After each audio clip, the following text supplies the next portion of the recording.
Hello students, and the next topic is Heisenberg's uncertainty principle. तो last हमने पढ़ा था डी ब्रोगली कॉन्सेप्ट, ये है हाइसेनबर्ग्स अनसर्टेनिटी प्रिंसिपल। तो बड़ा इंटरेस्टिंग प्रिंसिपल है ये, बड़ा इंटरेस्टिंग कॉन्सेप्ट है।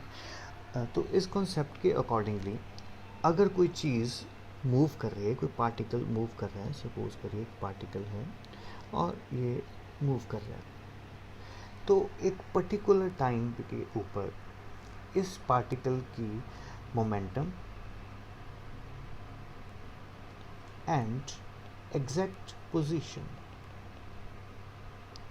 कि वो कहाँ पर है, ये दोनों चीज़ों को साइमल्टेनियसली मेजर करना with 100% accuracy is not possible. समझ आ रही है बात? अकॉर्डिंग टू दिस प्रिंसिपल, अगर कोई भी मूविंग पार्टिकल की हम मोमेंटम और पोजीशन को 100% एक्यूरेसी से एक ही टाइम पर मेजर करना चाहेंगे तो वो पॉसिबल नहीं है। ठीक है, थोड़ा सा मैं आपको इसे एक्सप्लेन कर देता हूँ। सपोज करिए एक पार्टिकल है, वो 10:10 और 00 सेकेंड पर मूव करने स्टार्ट कर रहा है। तो हमने एक कंडीशन रखी कि 10:10 और 20 सेकेंड के ऊपर हमने उस पार्टिकल का मोमेंटम दैट इज़ mv और p एंड उसकी पोजीशन, उसको हम डिनोट करते हैं x से, हमने उसका जो है मोमेंटम भी कैलकुलेट करना है सेम टाइम पर, और उसी टाइम पर हमने जो है उसकी वेलोसिटी और उसकी पोजीशन भी जो है वो कैलकुलेट करनी है। तो ये पार्टिकल ने मूव करना शुरू किया और मूव करके ये एग्जैक्टली इस पोजीशन पर आ गया, और यहाँ पर जो टाइम था वो हमारा हो गया 10:10 और 20 सेकेंड। और इस 20 सेकेंड के ऊपर ही हमने दो, सपोज करिए हमने बंदे बिठा दिए, एक पर्सन ए है, एक पर्सन बी है।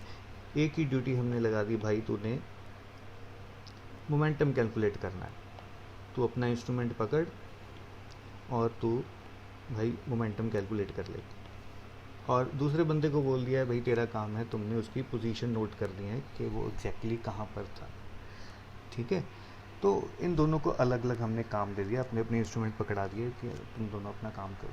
तो हमने ये नोट किया कि एग्जैक्ट उसी टाइम के ऊपर दोनों चीज़ों को एक्यूरेटली मेजर करना प्रैक्टिकली पॉसिबल नहीं है।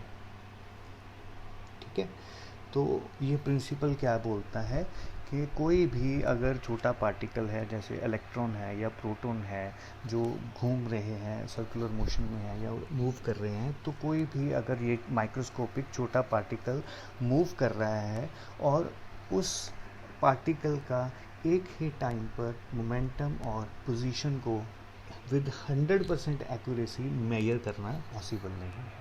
तो दिस इज़ हाइसेनबर्ग्स अनसर्टेनिटी प्रिंसिपल। तो उसने एक इक्वेशन दी थी हमें, इक्वेशन क्या थी वो आपने याद रखनी है, delta x multiply by delta p which is approximately equal to h/4π। तो उसके पर्टिकुलर्स देख लेते हैं क्या क्या है। x क्या है?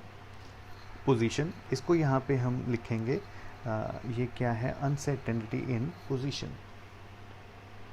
This is position. ये हमें क्या बता रहा है? उसका मोमेंटम कितना है। h क्या है? प्लैंक्स कांस्टेंट, और पाई का तो आपको पता ही है वो कांस्टेंट है। ठीक है, तो बेसिकली आपने इस इक्वेशन को माइंड में रखना है और कॉन्सेप्ट को अच्छे से दिमाग में रखना है कि किसी भी मूविंग पार्टिकल का एक ही टाइम के ऊपर मोमेंटम और पोजीशन कैलकुलेट नहीं किया जा सकता।